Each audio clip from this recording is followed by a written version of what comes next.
we have a viewer question for you from Adrian, and he's out in Europe. His question is, why would Russia sign any deal or even a treaty when no U.S. president can bind their successor, so any agreement can be ripped up? Shouldn't Russia achieve their aims on the battlefield? And this is, of course, we're less than a week out from Trump coming into power, and what it seems like is that the fighting has intensified for now. Yeah, sure. Yeah, it certainly hasn't not, it continues on an intensification trend.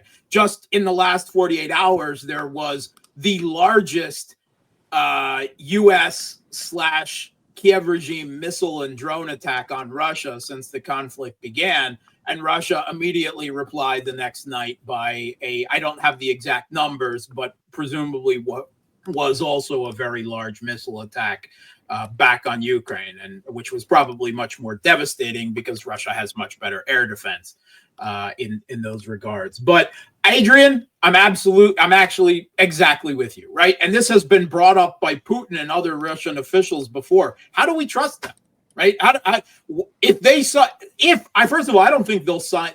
I don't think that any U.S. government would sign any treaty or paper over this conflict. As far as they're concerned, right? The official rhetorical line, even though we must win, is that they're not a party to this conflict, right? So why would they sign any paper with regard to it? I don't think it's going to happen. There's not going to be any modern, Yalta conference dividing up Ukraine, like, might have once been done, at the end of World War II. That's not going to happen. There's not going to be anything like that, whether Trump or anyone else is the president.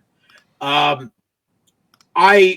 when we've had the U.S. pull out of how many treaties I've lost, like the entire Cold War infrastructure, the anti-ballistic missile treaty, the short intermediate range nuclear forces treaty, the New START, but also the JCPOA with Iran as soon as the next president came in. But in regards specifically to this conflict, right, from the beginning in 2014, right, the February 21st agreement, the 2 rounds of the Minsk Accords, the Istanbul communique, right, it's all been lies. It's all been, and they've held to absolutely nothing that they've actually signed their name to, whether things were verbal as well. I wouldn't trust one of these pieces of paper. I wouldn't wipe my rear end with it. And I don't think there's any. It's at the end of any conflict, right? You have enemies. Right. If you have a negotiated settlement, like, how did the Americans know they could trust their Japanese counterparts when in the modern day of the Missouri? Very few conflicts end with. How did they know? Because the U.S. had complete military dominance over their defeated enemy and occupied their country to this day with hundreds of thousands of American troops. Right.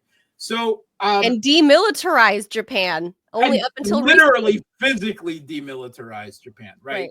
So yeah, I don't believe that any deal, any negotiation is possible with the United States, except from a condition of absolute, complete, and undeniable Russian victory, which is something that neither the United States nor NATO nor the Kyiv regime admits or will even come close to admitting at this time, right?